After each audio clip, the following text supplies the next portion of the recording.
Olá a todos e a todas, meu nome é Marcolina Martins e juntamente com a professora Carlete Moreira, a gente vai falar um pouco sobre a descoberta da célula. Eu vou falar um pouco sobre a invenção do microscópio. A invenção do microscópio, instrumento capaz de ampliar as imagens, possibilitou a descoberta das células. O que são as células? As células são as unidades microscópicas que constituem os seres vivos.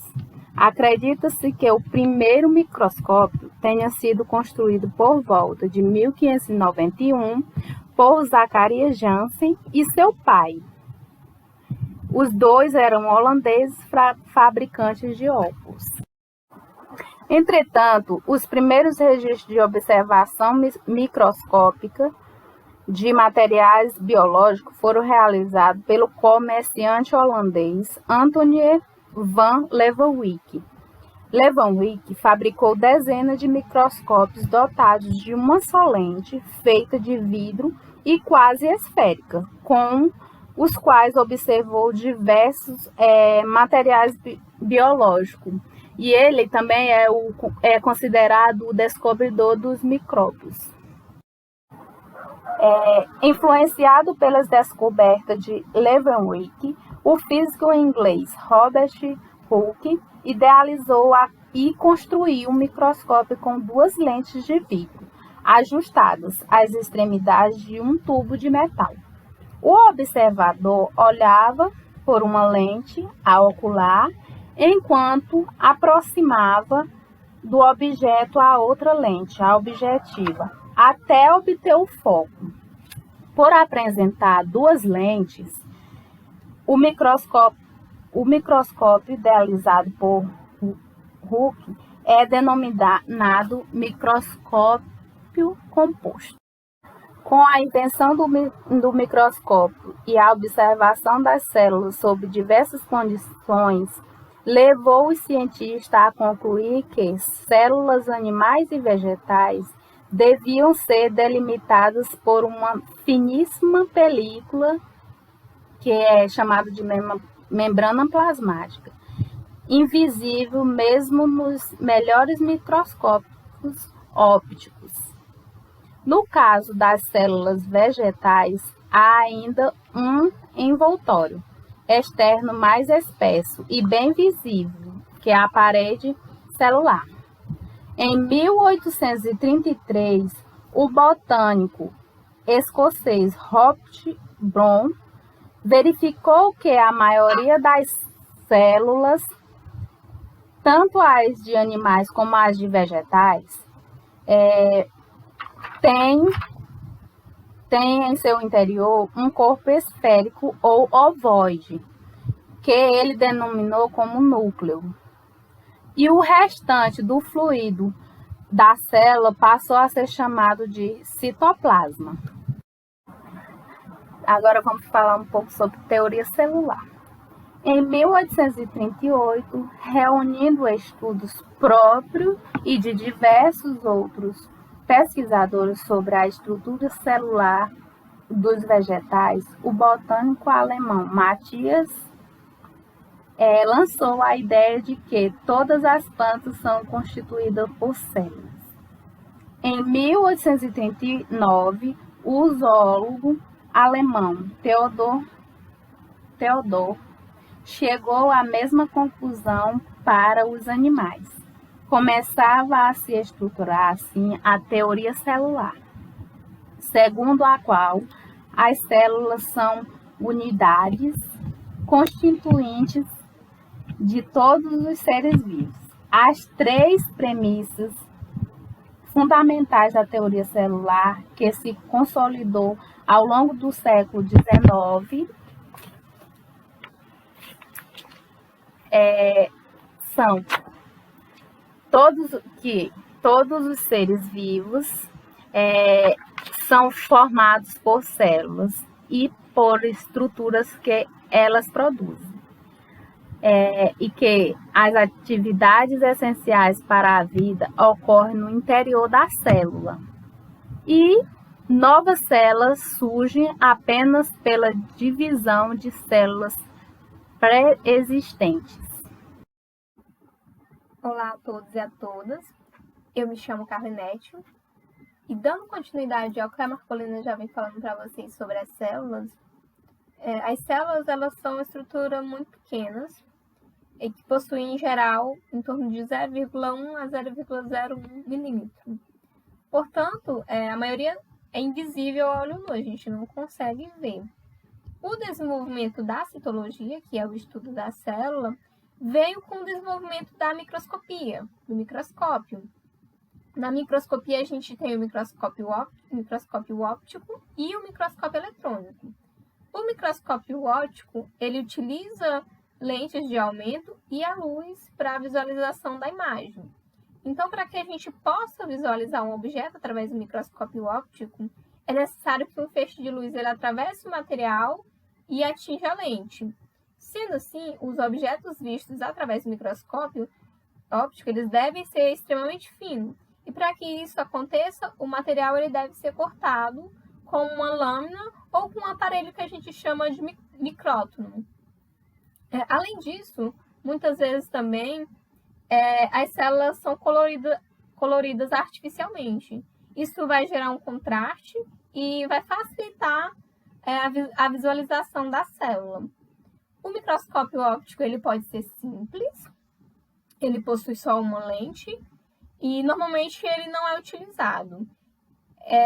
E o microscópio composto. O microscópio composto ele é formado por duas lentes. A lente ocular, que está mais próxima do olho do observador, e as lentes objetivas, que está mais próxima do objeto.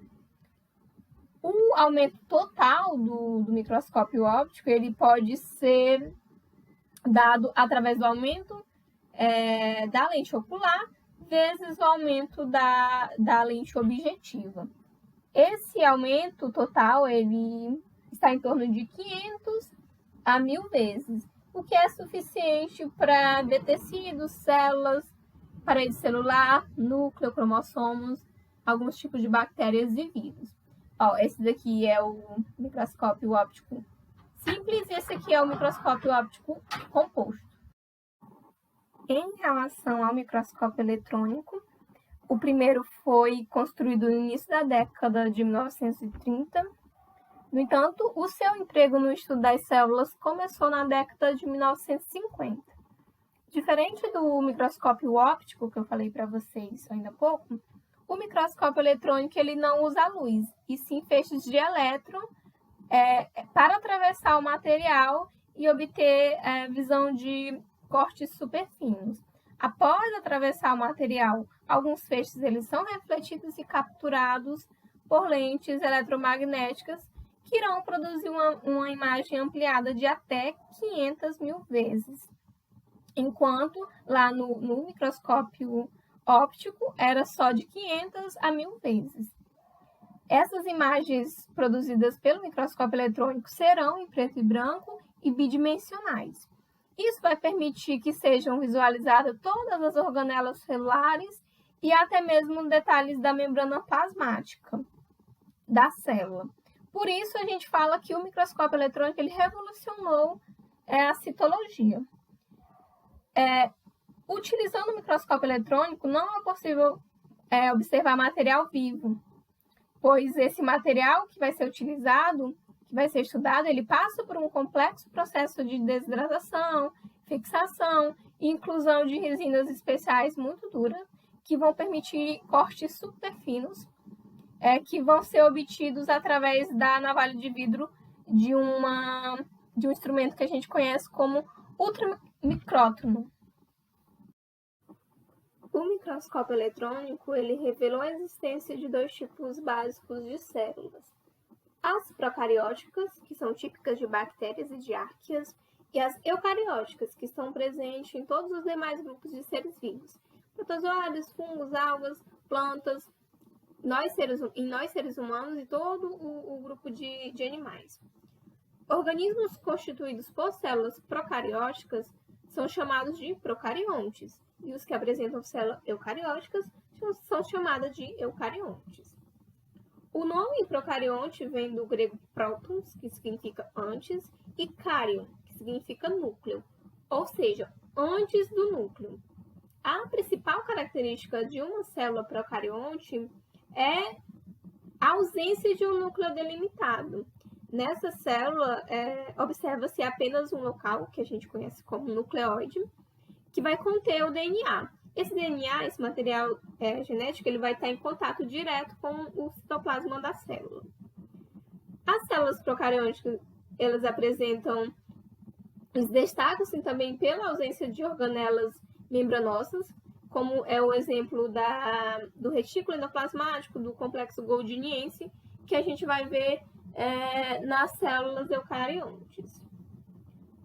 Nessas células são encontrados apenas os ribossomos, que os ribossomos são organelas relacionadas com o processo de síntese proteica, da produção de proteína. Apesar de ser uma organela presente em células eucariontes, o ribossomo,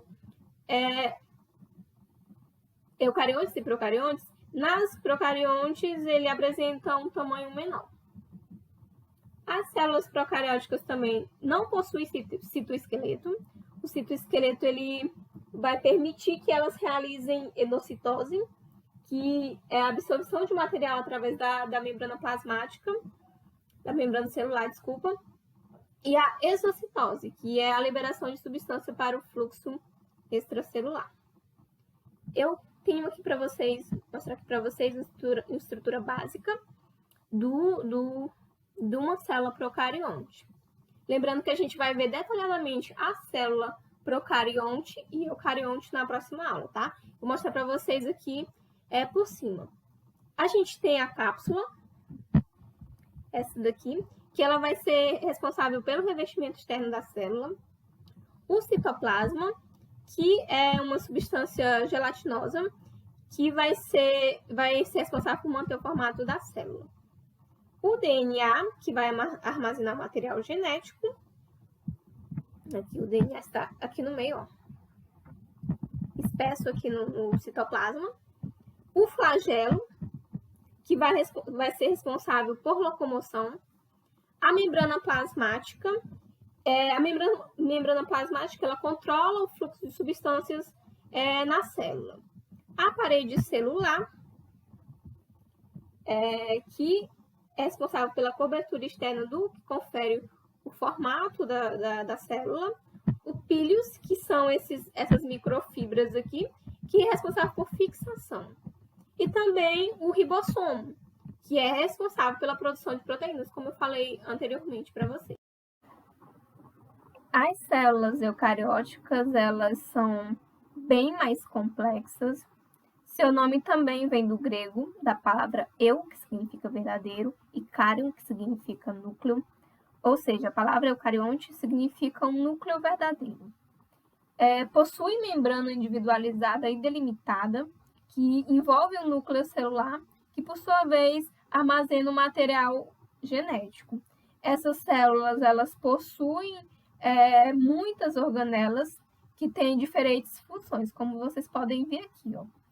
E duas partes distintas. O citoplasma, essa parte do roxo mais claro, e o núcleo definido, que é essa parte do roxo mais escuro. Os seres eucariontes, eles podem ser unicelulares, ou seja, só possuem uma célula, como o exemplo das amebas, ou pluricelulares, como o exemplo dos animais em gerais. A dimensão de uma célula eucarionte ela pode ser até 10 vezes maior do que uma célula procariótica. Ela é bem maior comparada à procariótica. Esse tipo de célula é capaz de originar órgãos e tecidos, e sua estrutura permite a produção de diversos produtos necessários às atividades celulares, tá? Como eu falei para vocês, a célula ela possui diferentes organelas e na próxima aula a gente vai estudar cada uma delas. Eu vou disponibilizar uma atividade para vocês. Agradeço a todos e até a próxima aula.